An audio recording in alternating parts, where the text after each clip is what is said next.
Hello, welcome to week 3. And this is one of the most exciting weeks in the week because I feel like this is where you are going to drop a few golden nuggets, right? Now, this video teaching or workshop is going to be done in 2 parts, okay? So part 1 today is all about where you are spending your time in your life right now, because a lot of people that I talk to, often say like, I don't have enough time for this. I never have any time for me. I'm always so busy. The to-do list never ends. Blah, blah, blah. You know what I mean, right? And I bet you do, because that's probably why you're here and watching it. And that was definitely me as well, until I understood what it is that I was actually spending time on and being busy with, and how I could cultivate that and things that I was doing to time manage my schedule a little bit better in order to be able to create more time for me, create more time for the things that I love in my life, and not feel so bogged down by that never-ending to-do list that we have, right? So in this 2-part workshop, I am actually going to show you where you are spending all of your time right now and allowing you to see a visual representation of that, so you can kind of, I guess, understand, but also assess whether you're really happy with where you're spending your time right now, or if there's some areas that you can kind of shift and change to be able to spend more time in areas that you're currently missing out on, that you want to spend more time in, right? I'm going to show you how you can create more time in your life. And also, we're going to have some chats about how time is just basically an illusion. Yeah.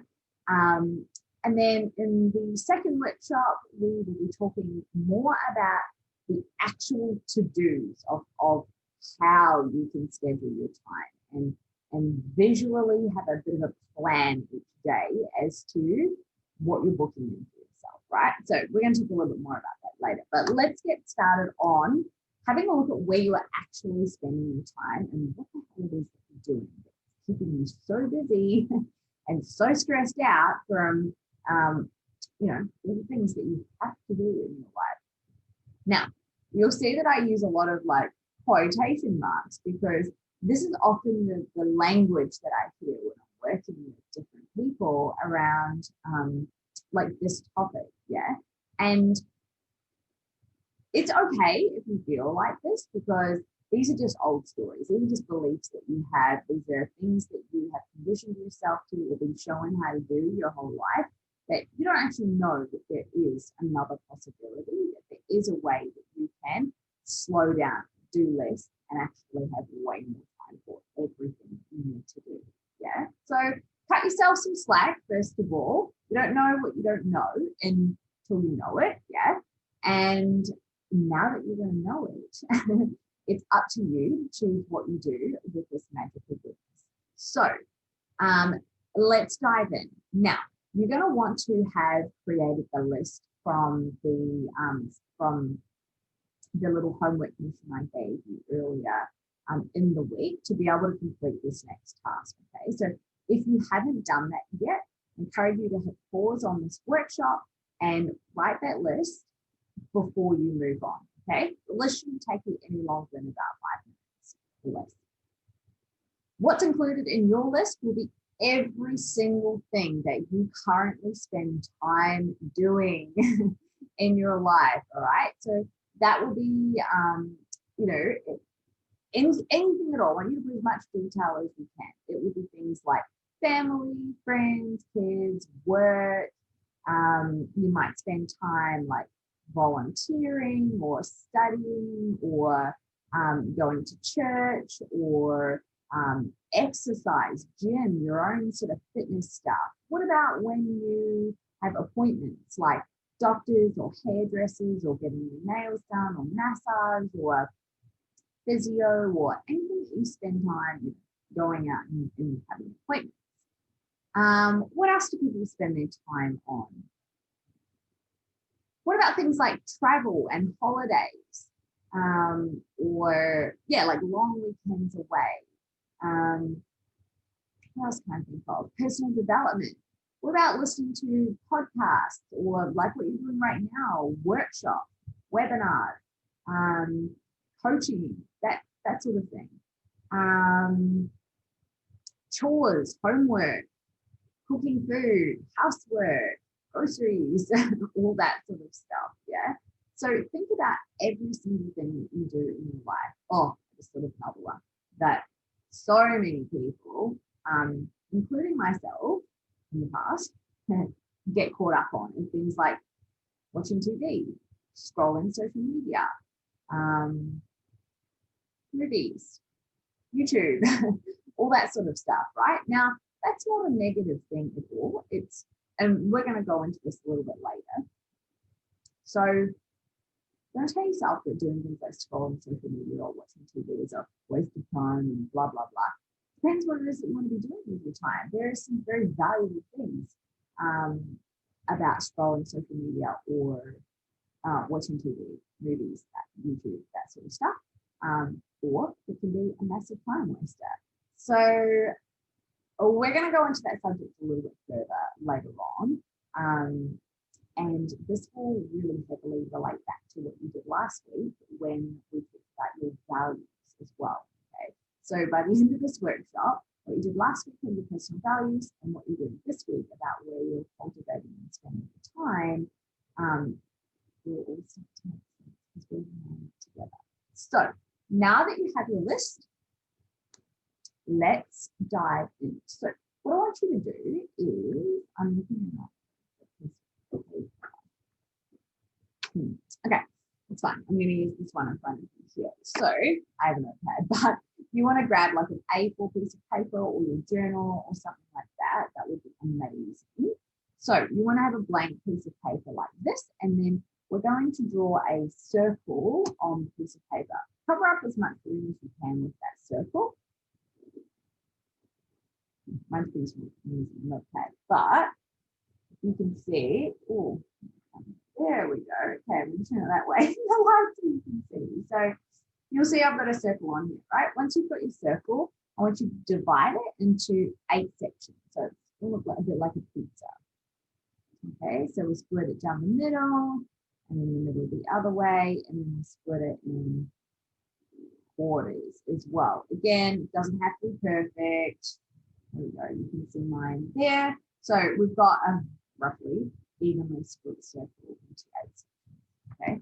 Now, these 8 sections are actually going to represent your life, right? We are going to break down every single thing that you spend time on right now into 8 categories. Okay. So put that piece aside just for the moment. We're going to come back to that. Now, depending on how many things you've had on your list will depend on what sort of categories you want to break them up into. Okay, so ideally the goal at the end is that we're going to come up with 8. All right. Now, if you have less than 8 on your list at the moment, I question this because I guarantee you are doing more than 8 things with your life right now. So have a little bit of a think about what exactly it is that you're doing, and maybe there's out of your list, right?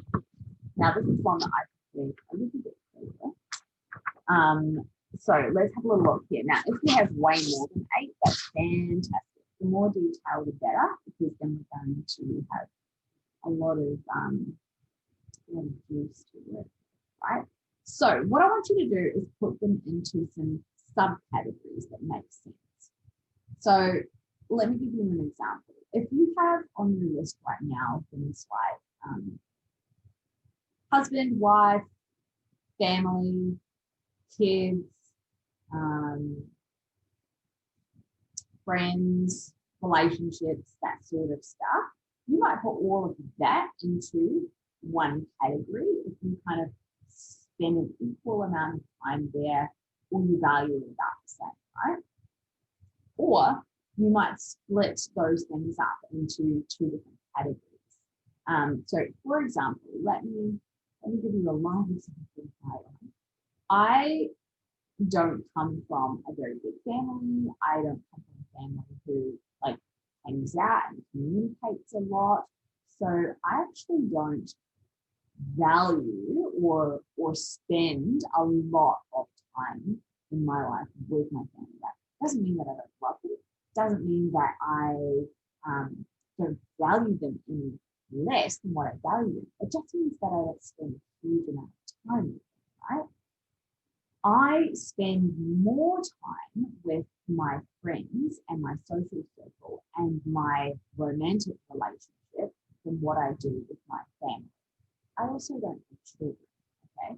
So for me, I would actually separate those two, and I would probably put relationship as one, as one topic, because I spend a lot of time in my romantic relationship, and then would probably put like friends and family in a topic there, right?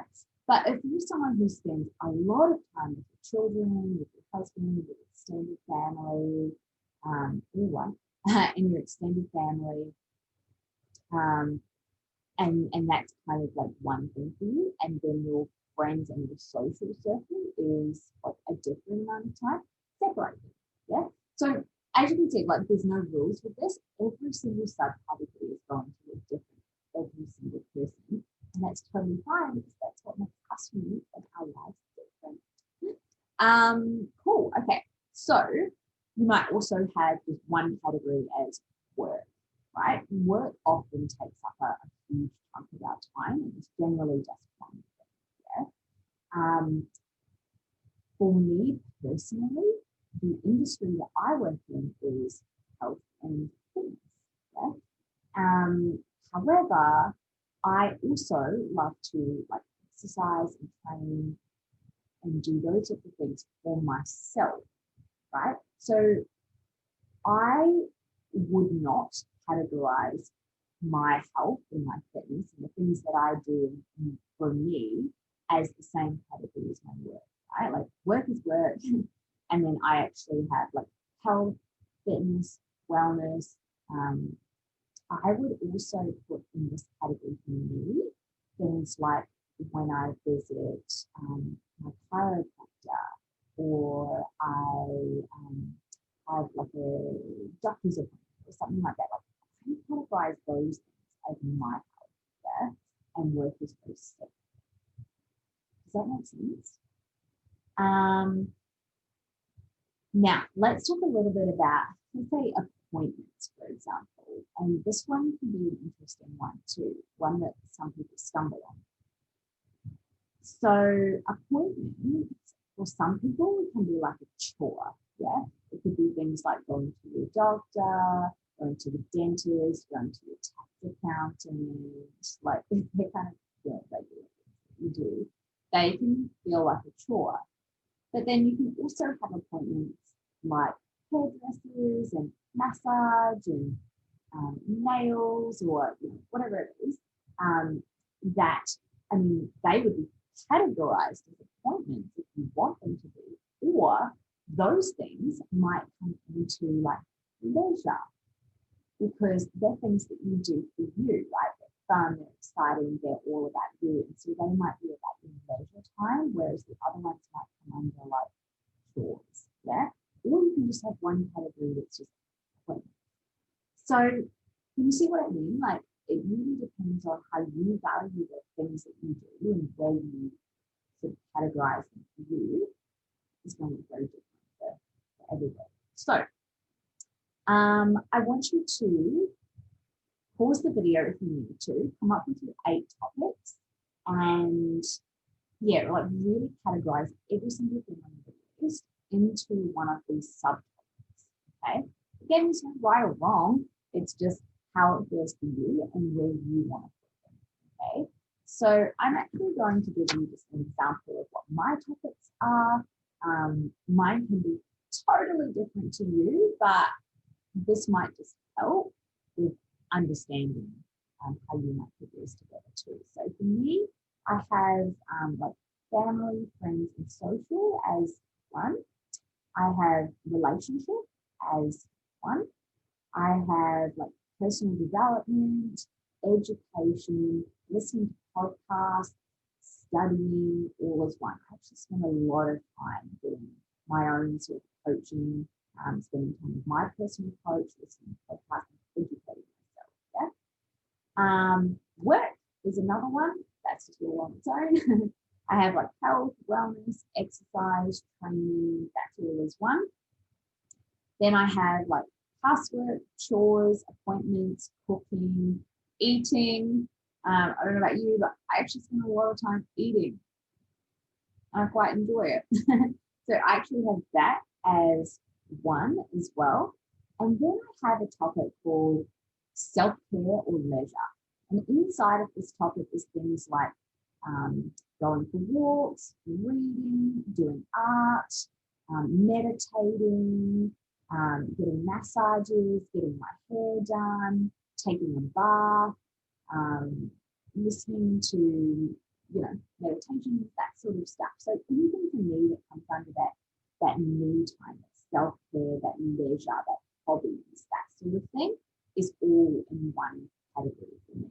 Okay. And then the last one that I have is travel and holidays. Now, this is something that I really value, and I try and get a lot of in. Obviously, at the time that this video was recorded, it was 2020, and there hasn't been a lot of travel happening this year.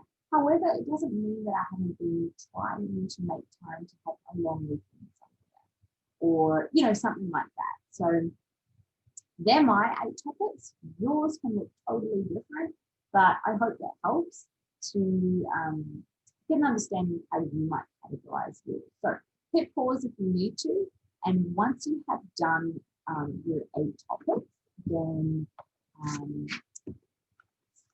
hit play on the video again. Sorry, I'm putting myself through that. Hit play again and come back to the next part. All right. So once you've got your 8 topics, now what I want you to do is pop them onto where you drew your circle before, right? And what you're going to do is put a topic. I'm just trying to get this out of the light for you. Put a topic on each point in your circle. So at the top you might have like family, friends, work, health and fitness, leisure, that sort of stuff. Okay, so I want you to jot them around your circle. For the point of this video, I'm going to do but that's basically what it would look like. But I actually want you to write on your subtopics. Okay.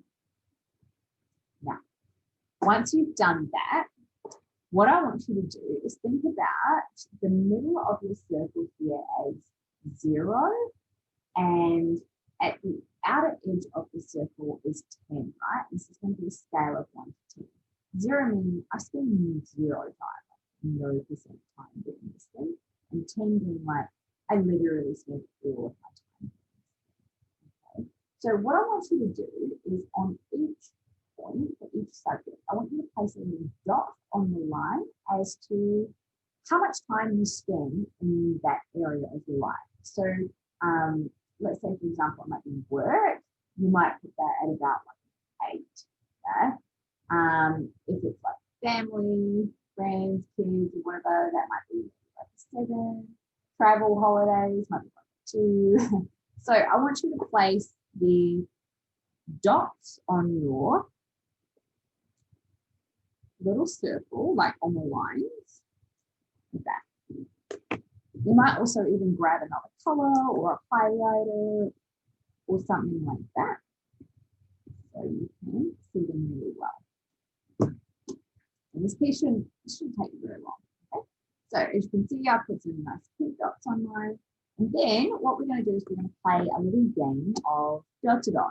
So you're going to actually put a line joining those dots together. Right? Mine looks like a little like star installation now. Yeah. So you should have now your dots joined together like this.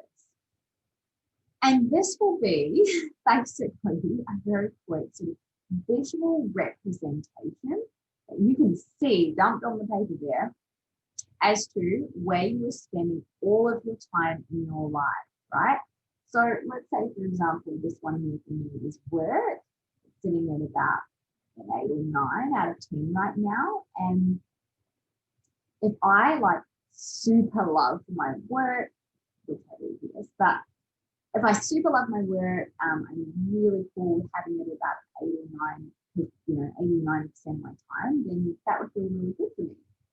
If I was someone who didn't really love their job, but I spend way too many hours there, probably do a lot of overtime, don't really get paid for it, and that was sitting up there, then that, I guess, is feeling a bit yuck for you and probably compromising, number one, your values, especially your top 5 values that you did last week. And number 2, it's probably compromising somewhere else on your circle as well. So this one here might be like leisure, me time, travel, holidays, something like that. And if you're not super happy with that being 2, then what we need to look at is where are some areas or what are some strategies we can put in place to bring this one down a little bit and this one up a little bit, yeah? So just know that your circle is never going to be balanced. Not everything is going to sit in an even number. It's going to look like a perfect circle. That wouldn't be a realistic way of doing life. And that we actually value spending more time in other areas than, what we do in others.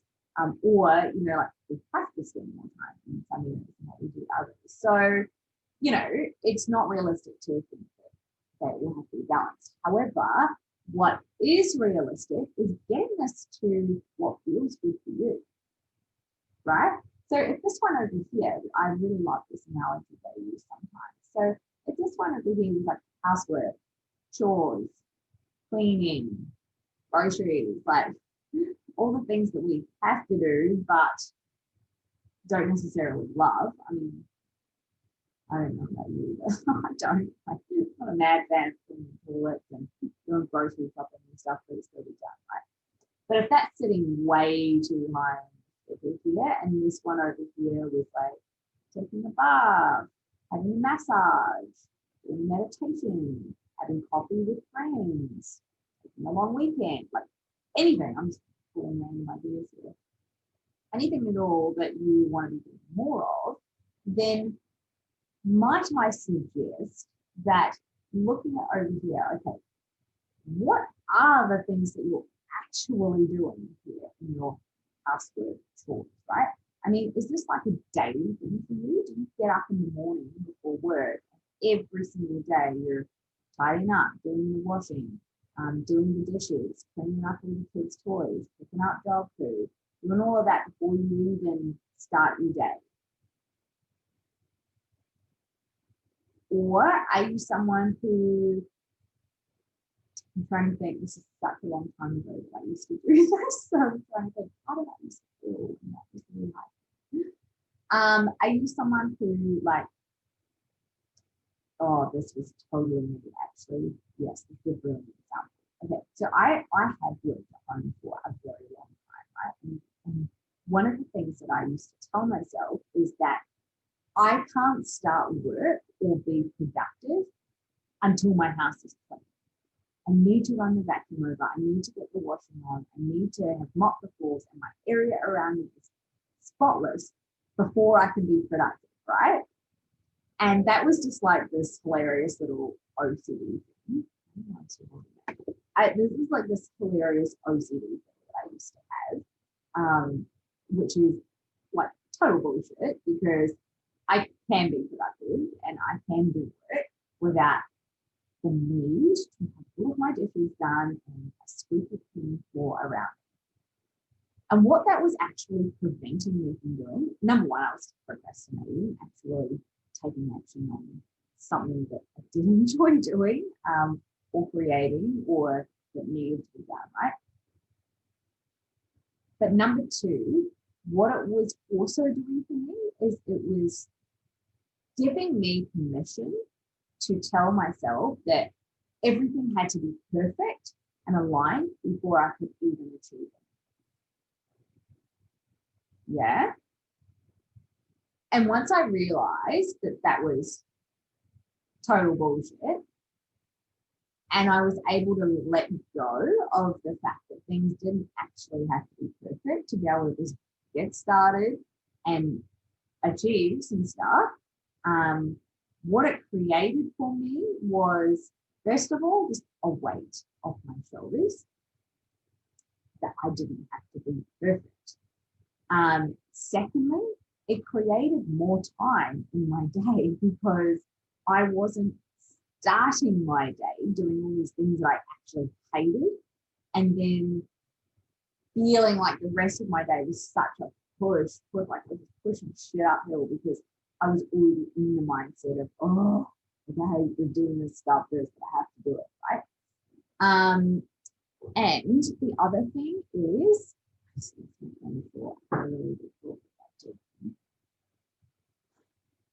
I'm going to come back to that. Get lost. But yeah, basically, it was not serving me at all. Oh, no. What was more important was actually getting the most important thing done, right? The thing that was going to take the longest amount of time, required the most amount of brain power, and needed me to be the most present for it, right? Which was my work.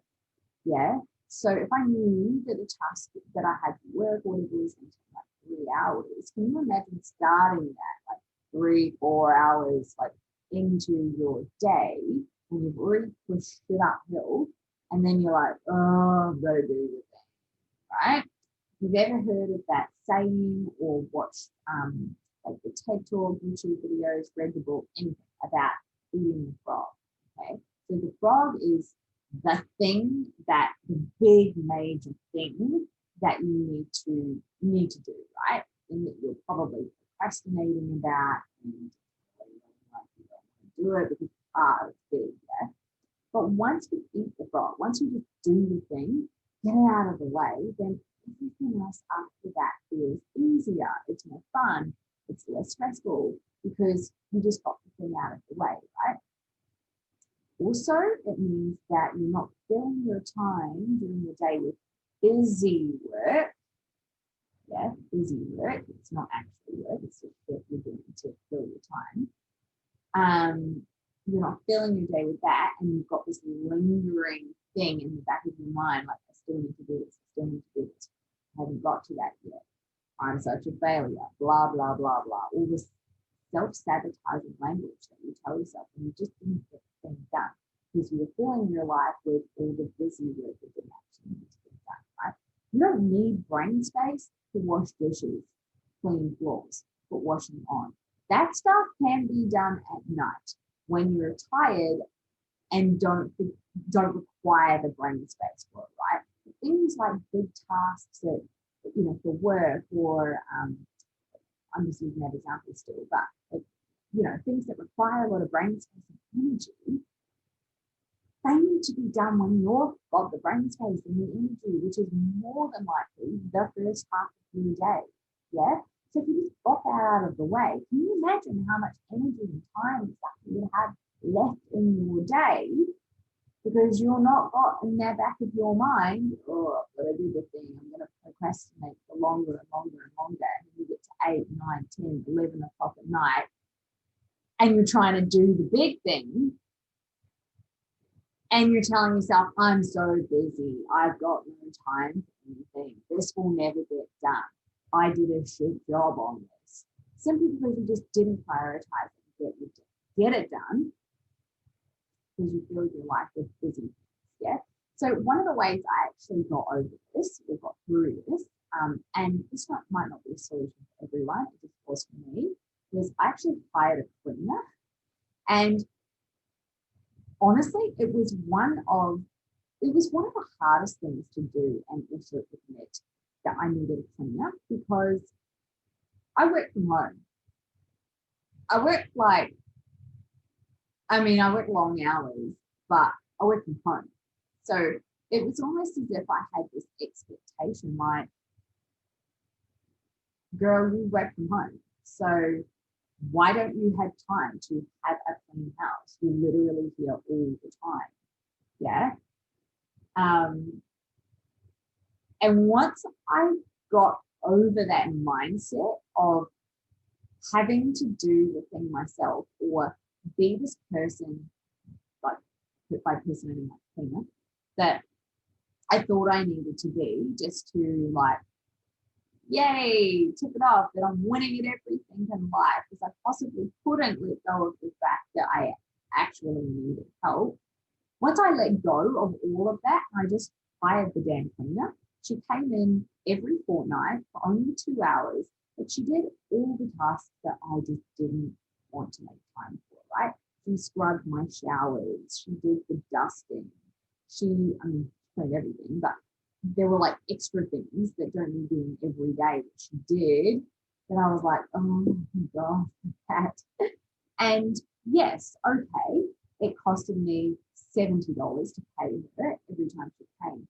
Do you know how valuable that was though to me? Just to be able to let that go, pay her $70, the amount of time that I gained back, the amount of stress I let go of by giving that to her, and the amount of the amount of work I was able to get done. I know she was only there for 2 hours, but it was taking me way more than 2 hours. It was taking me like 6-7 hours in a week, right? So the amount of time that I gained back that I was then putting into doing work, I made it $70 back anyway, right? So can you see what I mean? Sometimes we have to maybe delegate something to someone else or ask for help, or really ask ourselves, like, is doing this a priority right now? Or am I just making this busy work for me and procrastinating doing the things I actually need to do? So by the time I get to it, I'm tired, I'm exhausted, and I'm saying, I don't have time, I'm so busy.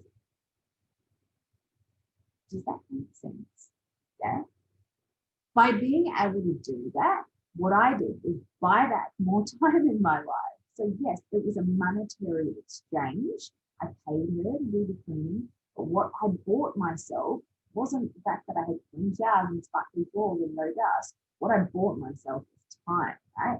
And what I did with that time is I used it to put it into work, or I would go for a walk, or I would book an appointment that I needed to go to, or something like that, right? So what I was able to do is pull back the housework and chores number on my wheel of life, the scale that we've just done, and push up the work or the leisure, the me time things. And that for me personally balanced it out. Yeah. So I want you to have a little look at your wheel of life there, your circle, your scale, and think about what are the things that you're actually spending your time on right now that are adding no value to your life. And it could be things like housework, chores, social media, TV, work, all those sorts of things. What could you be doing with your time that would be better for you in doing those things? Yeah, because everybody only has 24 hours in a day, right? But it's what you do with those 24 hours as to how much you can basically create for yourself, right? Now, I just want to, before I wrap this up, I just want to touch on social media and TV. This never used to be a thing in the past, but it's a massive thing now. And I know I've been there in the past, but I also talk to my clients who are like, I have no time, I'm so busy all the time, but I have no time to get the thing done. And then when I do this task with them, I find that they're spending like 4 or 5 hours a day scrolling Facebook or Instagram, right? And what it actually is, it's not just sitting in your mind, well, it is sitting in your mind, it's scrolling, but what it actually is it coming from a place of being so overwhelmed by their to-do list, they don't know where to start. So the scrolling mindless social media is like a coping mechanism. It's a procrastination. It's a way to not think about all the shit that they have to do, and they can just sit with something that doesn't require their brain space, and it's comfortable and it's safe for them until we're ready to try it again. And they'll try it like 8, 9 o'clock at night. No, I'm so tired. I don't have the time in my life. Oh, can you see what I mean? But on the other hand, also, things like social media and watching TV can be really beneficial for our life, because it's also really important that we don't overwhelm our schedules with always doing things. Yeah, there's nothing glamorous about hustling and being busy. Okay, you do not have to be busy all the time. Sitting down and enjoying your favorite TV show, or a movie, or something that makes you laugh, or catching up with your family or your friends, or hey, you probably even found me on social media, right? There are huge benefits to doing those things. Yeah, I mean, for me, I find watching a movie or my favorite TV show really therapeutic. I love it, but I don't do it every single day, right? It's something that I just kind of schedule in.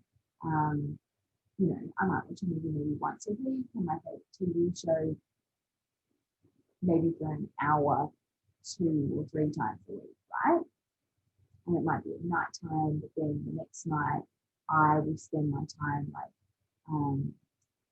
doing housework, or watching a webinar, or and I do that while I'm taking a bath, or you can do 2 things at once. Something like that, right?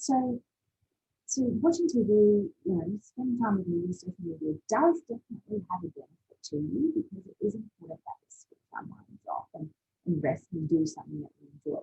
But if this is something that you're spending hours on each day and complaining that you don't have any time in your life to actually achieve things that you want, or do things that you want to do, then I question maybe you need to look at where your priorities are and where you're spending your time. Okay.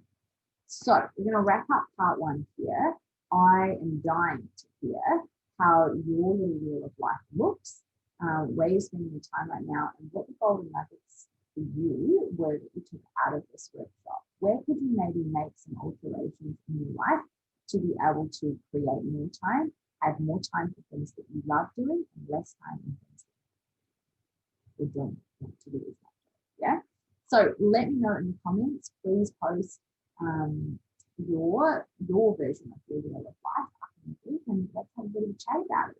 If you're unsure, if you've got stuck somewhere along the way, please reach out. I would love to be able to break through this blockage and this barrier with you and help you redefine what your wheel looks like, so you can create your dream wheel. So let me know.